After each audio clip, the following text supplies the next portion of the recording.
I consider this disloyal, Victoria said, her voice like ice as she stared at me from behind her imposing mahogany desk. After everything Harbor Point Communications has done for you. I sat across from her, clutching my purse tightly to stop my hands from shaking. The shock of being called into her office at 9 a.m. on a Tuesday had worn off, replaced by a heavy knot in my stomach as I realized what was happening. Victoria, No, she cut me off, her perfectly manicured nail tapping on a printed email. Don't bother denying it. I have confirmation you interviewed with North Bay Solutions last Thursday. You took a half day for a dental appointment, I believe. My name is Addison Walker. I'm 31 years old and have dedicated 6 years of my professional life to Harbor Point Communications here in Spokane, Washington. In those 6 years, I've tripled my client portfolio, brought in millions in revenue, and earned the respect of every major account in our roster. But apparently, none of that mattered now. Security will meet you at your desk. You can collect your personal belongings, but your building access is revoked immediately. Victoria's voice was emotionless as she slid my company ID across her desk. I've already disabled your email access. The injustice of it burned in my chest. 3 years. 3 consecutive years I'd come to this same office with meticulously prepared presentations showing my achievements, market rate salary comparisons, and requests for a well-deserved raise. 3 years of tough budget year excuses while Victoria announced record profits at quarterly meetings. I took a deep breath and stood up, straightening my blazer. I understand. Victoria looked almost disappointed by my calm response. Perhaps she'd expected tears or pleading. Instead, I extended my hand across the desk. I wish you and Harbor Point continued success, I said, my voice steady despite the emotional turmoil inside. She hesitated before briefly shaking my hand, confusion flickering across her face. As the security guard hovered awkwardly by my desk, while I packed my family photos and 6 years of desk plants into a cardboard box, I felt surprisingly calm. Colleagues shot concerned glances my way, but I smiled reassuringly at them. No drama, no scenes, just dignity. Walking out of those glass doors for the last time, the April sunshine warm on my face, I realized something important. Victoria thought she was punishing me. She couldn't have been more wrong. As I placed the box in my car trunk, my phone buzzed with a message from David Klein, CEO of North Bay Solutions. Can we move our final discussion to today, 2 p.m.? I smiled. Victoria had no idea what was coming. It's funny how 6 years of your life can fit into a single cardboard box. As I drove home from Harbor Point, the box secure in my trunk, I reflected on everything that had led to this moment. I joined the company fresh out of graduate school, eager and determined. Despite my marketing degree from Washington State University, I'd started in an entry-level position, making coffee runs and organizing meeting notes. But I worked tirelessly, staying late, volunteering for the difficult projects nobody wanted, and building relationships with clients who others had written off as too demanding. Within 2 years, I was handling our mid-tier accounts. By year 4, I'd been entrusted with North Bay Solutions, our largest client, worth nearly 30% of Harbor Point's annual revenue. David Klein, North Bay's CEO, specifically requested me as their account manager after I'd stepped in during a crisis when their previous representative dropped the ball. You're the only one who seems to understand what we need before we even ask, he'd told me. From then on, the relationship between our companies flourished, with North Bay extending their contract and doubling their marketing budget with us. Victoria had been pleased then. This is the kind of initiative we value, she'd said, though that value never translated to my compensation. My first request for a raise came after that success, armed with performance metrics and revenue numbers that spoke for themselves. It's just not in the budget this year, Victoria had explained, with a rehearsed look of regret. But your contribution is noted. I accepted it then.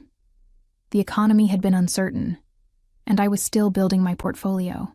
But the following year, After bringing in 3 new major clients and receiving an industry award for a campaign I'd designed, the same answer came. "Next year will be better," she promised.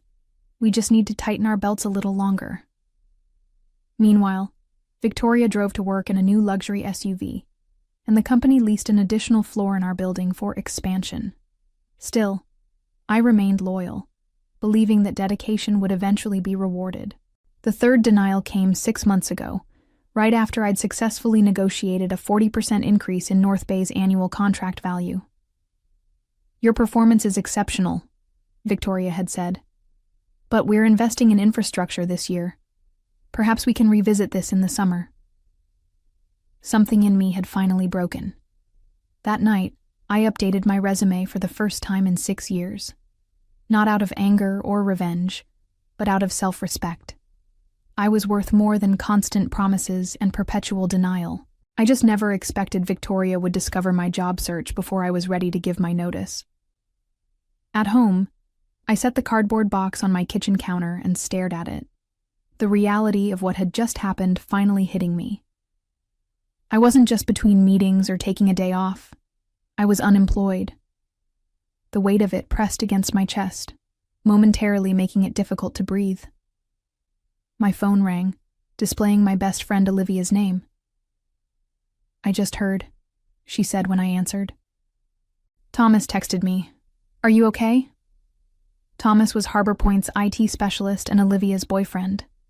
News traveled fast. "I'm processing," I replied honestly, sinking onto a kitchen stool. "It happened so quickly."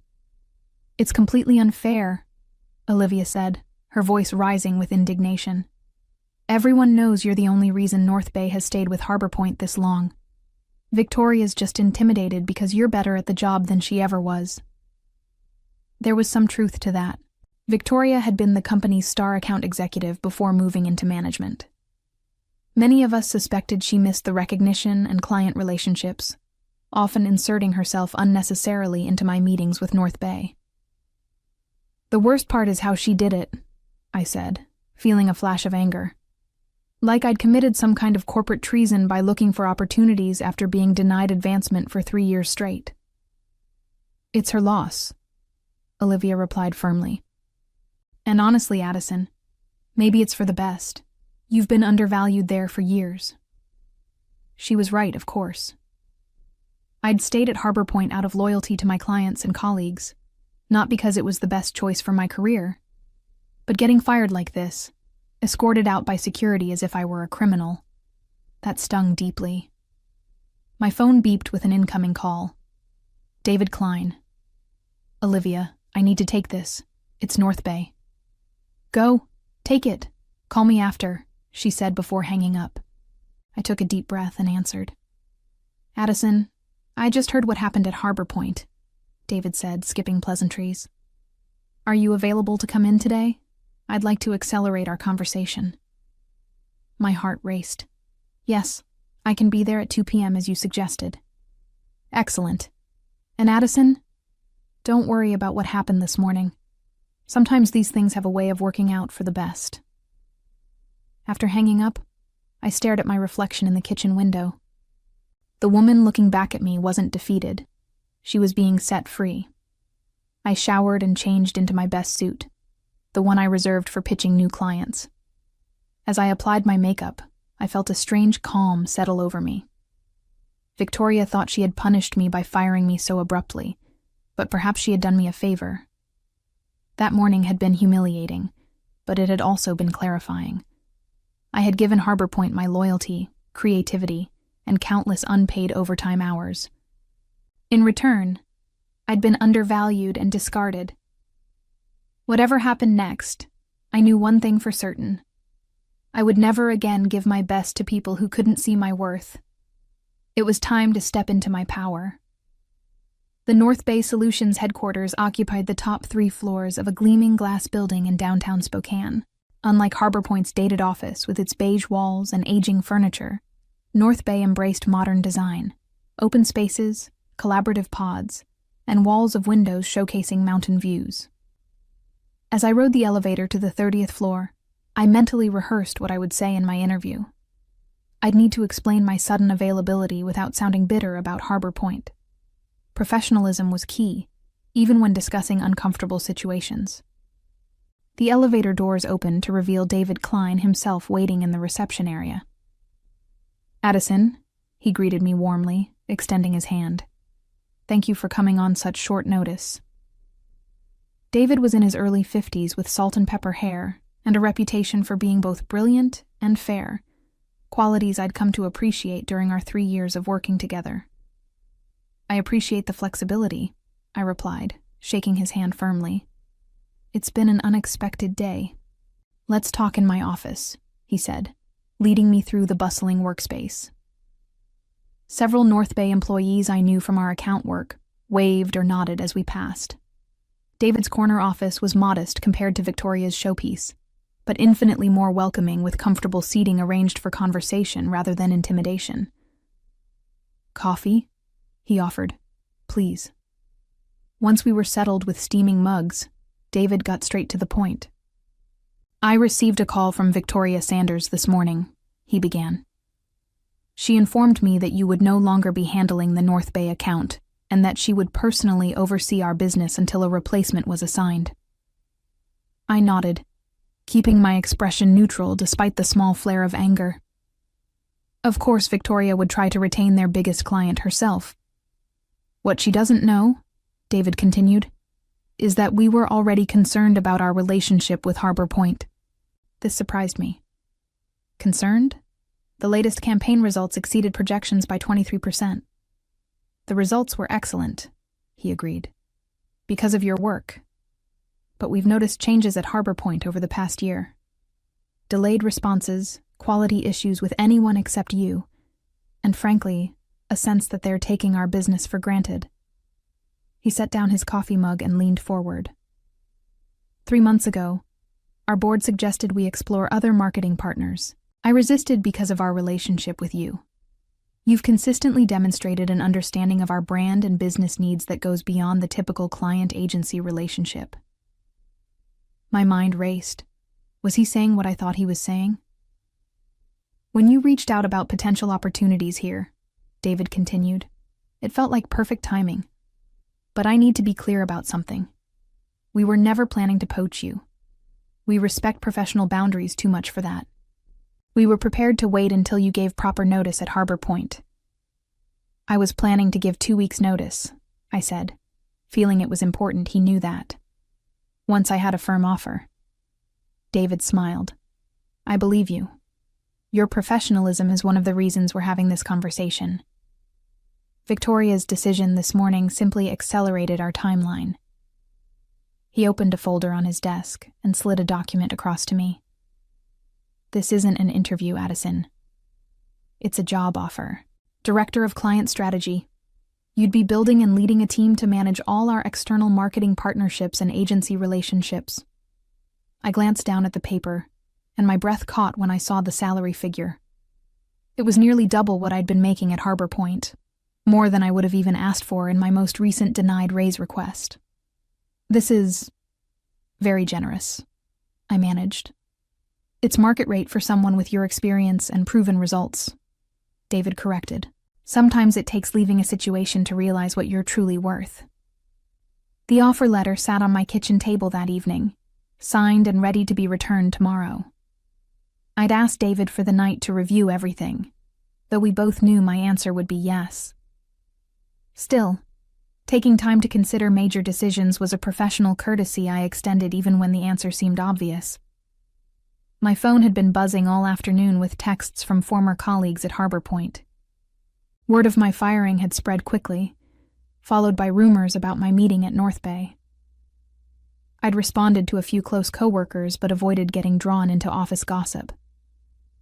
A text from Thomas came through. "Victoria called an emergency meeting after you left, told everyone you were terminated for breach of company loyalty, and that we should all remember that Harbor Point rewards loyalty above all." The irony wasn't lost on anybody. I shook my head. Victoria was trying to make an example of me, but from Thomas's message, it seemed her approach might be backfiring. Another text arrived, this one from Jessica, our receptionist. She's been locked in her office making calls all afternoon. Looks stressed. Guess someone's worried about North Bay. I didn't respond. There was no satisfaction in Victoria's distress, only a renewed certainty that I'd made the right decision to look elsewhere. A company culture that valued loyalty but offered nothing in return wasn't one I wanted to be part of anymore. My phone rang. An unknown number. Curious, I answered. Addison Walker? A woman's voice asked. Speaking. This is Elaine Winters. I'm on the board at Harbor Point Communications. My stomach tightened. Board members rarely involved themselves with employee matters. I understand there was an incident today regarding your employment, she continued. I'd like to meet with you tomorrow to discuss it. Victoria may have been hasty in her decision. So that was it. Victoria had fired her most valuable account manager without board approval, and now North Bay was potentially walking. Damage control. I appreciate the call, Ms. Winters, but I've already accepted another position, I said, keeping my tone respectful but firm. A pause. May I ask where? I don't think that would be appropriate to share at this time. Another, longer pause. Addison, if this is about compensation, I'm sure we can revisit those conversations. The board values your contribution to Harbor Point. The irony was almost painful. 3 years of documented rejected requests for appropriate compensation. And now, suddenly, the board valued my contribution. It's not just about compensation, I replied honestly. It's about respect and recognizing employee worth before they have one foot out the door. Perhaps we should discuss this in person, she pressed. Tomorrow morning? I thought about it. While I had no intention of returning to Harbor Point, there was something to be said for professional closure. I can meet at 9 a.m., I agreed. But to be clear, I've signed an employment contract elsewhere. I'm not coming to negotiate a return. Understood, Elaine said, though her tone suggested she didn't believe me. I'll see you tomorrow at our offices. After hanging up, I poured myself a glass of wine and stepped onto my apartment balcony. The spring evening was cool, but pleasant, the city lights beginning to twinkle as dusk settled. Tomorrow would bring a conversation I hadn't anticipated having, but perhaps it was necessary. A chance to articulate what had gone wrong at Harbor Point, not just for my own closure, but as feedback that might benefit those who remained. My phone buzzed with an email notification from David Klein, subject line, "Welcome to the team." Whatever happened tomorrow, I knew one thing for certain. I wasn't looking back. The Harbor Point reception area felt strange to enter as a visitor. Jessica's eyes widened when she saw me, her professional smile faltering. Addison? You're here for the meeting with Ms. Winters? That's right, I confirmed, signing the visitor log. Another surreal moment. I'll let her know you've arrived, Jessica said, then lowered her voice. For what it's worth, everyone's talking about how wrong this was. You were the best of us. Her words warmed me. Thank you, Jessica. The elevator ride to the conference room gave me a moment to center myself. I had dressed professionally in a navy suit, not to impress, but to remind myself and everyone else that I was approaching this meeting as an equal, not as a dismissed employee seeking redemption. Elaine Winters was already waiting when I arrived, a slim folder in front of her. In her 60s with silver hair cut in a precise bob, she had the poised confidence of someone used to making million-dollar decisions before breakfast. Ms. Walker, thank you for coming, she said, standing to shake my hand. Please have a seat. I expected Victoria to join us, but as Elaine closed the door, it became clear this would be a private conversation. I've reviewed your personnel file, Elaine began, opening the folder. 6 years of excellent performance reviews, consistent growth in your account portfolio, and 3 formal requests for salary adjustment, all denied. She looked up at me. I was not aware of this pattern. This surprised me. I assumed compensation decisions were reviewed at the board level. Major compensation changes, yes, but management has discretion within certain parameters. Elaine's expression remained neutral, but her tone suggested disapproval. Victoria has been operating with significant autonomy. I see. What I don't see, she continued, is documentation justifying your termination yesterday. There's no company policy prohibiting interviews with other organizations. I kept my response measured. The word used was disloyal. Elaine's eyebrow arched slightly. An interesting choice, given the circumstances. She closed the folder. Ms. Walker, I'll be direct. The board would like to offer you reinstatement with the adjusted compensation you requested in your last review, plus a 10% increase and the title of Senior Account Director. The offer was better than anything Victoria had been willing to consider, but it came 3 years and one humiliating dismissal too late. That's a generous offer, I acknowledged, but as I mentioned on the phone, I've already accepted a position elsewhere. At North Bay Solutions, Elaine stated, not asking. I didn't confirm or deny, maintaining professional boundaries. My new role begins Monday. Elaine studied me for a moment. Victoria is concerned North Bay may reconsider their relationship with Harbor Point given your departure. And there it was, the real reason for this meeting. Not concern for how I'd been treated, but fear of losing a major client. That would be a question for North Bay, I replied carefully. Indeed, Elaine nodded, seeming to appreciate my discretion. One last question, if I may. What could Harbor Point have done differently to retain you? The question was unexpected but welcome. I took a moment to consider my response. Recognize my value before I had to look elsewhere to find it, I said simply. Loyalty works both ways, Ms. Winters. Harbor Point expected unwavering commitment while repeatedly demonstrating I wasn't worth investing in. That creates an unsustainable imbalance. Elaine nodded thoughtfully. A fair assessment. She stood, extending her hand. Thank you for your candor. Whatever your next steps, I wish you success. Walking out of Harbor Point for the second and final time, I felt lighter than I had in years. This meeting hadn't been about giving me a second chance.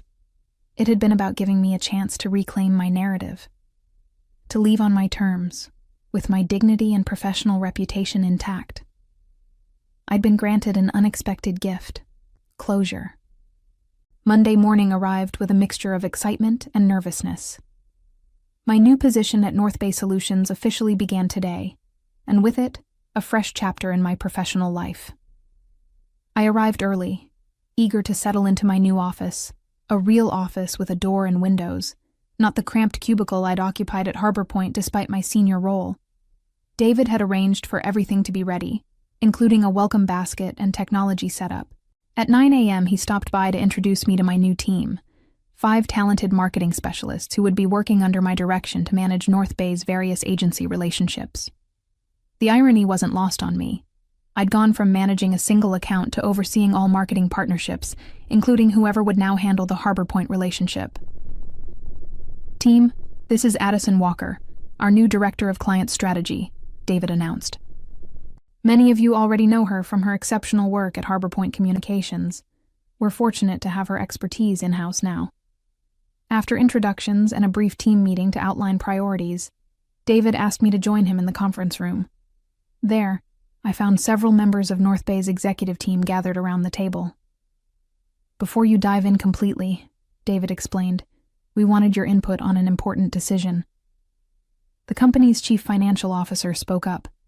In light of recent changes, we're reevaluating our relationship with Harbor Point Communications. Their contract is up for renewal next month. We value your perspective, added the chief marketing officer. You understand our needs and have first-hand knowledge of Harbor Point's capabilities. I could have easily recommended terminating the relationship, a swift, satisfying revenge against Victoria. The opportunity to deal a significant financial blow to Harbor Point was right in front of me. No one would question it. Business relationships ended all the time. But that wasn't who I was. Revenge might feel good momentarily, but professionalism would serve me better in the long run. I think we should evaluate Harbor Point on the same criteria as any other potential partner, I said carefully. Their work has been strong, but consistency and account management will be critical factors to consider moving forward. The email was sent at 11 a.m. on Wednesday, precisely 1 week after Victoria had fired me from Harbor Point. I hadn't orchestrated the timing. It was simply when North Bay's executive team finalized their decision after reviewing proposals from 3 competing agencies. David had given me the courtesy of seeing the email before it went out, though I had recused myself from the final decision to avoid any appearance of bias or impropriety. The message was professional and direct. After careful consideration of our marketing needs moving forward, North Bay Solutions has decided to transition our account to Meridian Creative, effective immediately. This decision reflects our evolving brand strategy and digital requirements. Addison Walker, our new Director of Client Strategy, will oversee the transition and serve as your point of contact. We appreciate our partnership and request all materials be transferred by end of business Friday. I imagined Victoria's reaction upon receiving the news, the shock, then the dawning realization of what had happened. Not only had she lost me, but now she had lost North Bay, a client representing nearly 30% of Harbor Point's annual revenue, and I would be the one managing the transition. The perfect professional revenge had fallen into my lap, without my having to orchestrate it. I hadn't needed to badmouth Harbor Point or sabotage the relationship. The company's own shortcomings, highlighted by my departure, had done that for me. That afternoon, I received a LinkedIn request from Jessica, Harbor Point's receptionist, followed by a private message. The office is chaos. Victoria's been in emergency meetings all day. 3 other account managers have updated their resumes. Karma works fast. I didn't reply immediately. There was no need to gloat or insert myself into Harbor Point's internal affairs. Instead, I focused on building my new team and establishing our processes. Success, after all, was the best revenge. Later, however, I did accept Jessica's connection request with a simple message. Thank you for your kindness during my time at Harbor Point. Wishing you all the best. Taking the high road felt surprisingly good.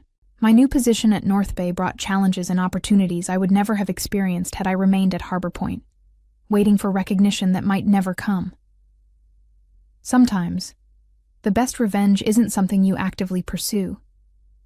It's the natural consequence of valuing yourself when others don't. Looking back on that journey a year later, I realized that Victoria had inadvertently given me a precious gift. The push I needed to find my true worth. In seeking revenge, I found something far more valuable: self-respect and the courage to claim the success I deserved.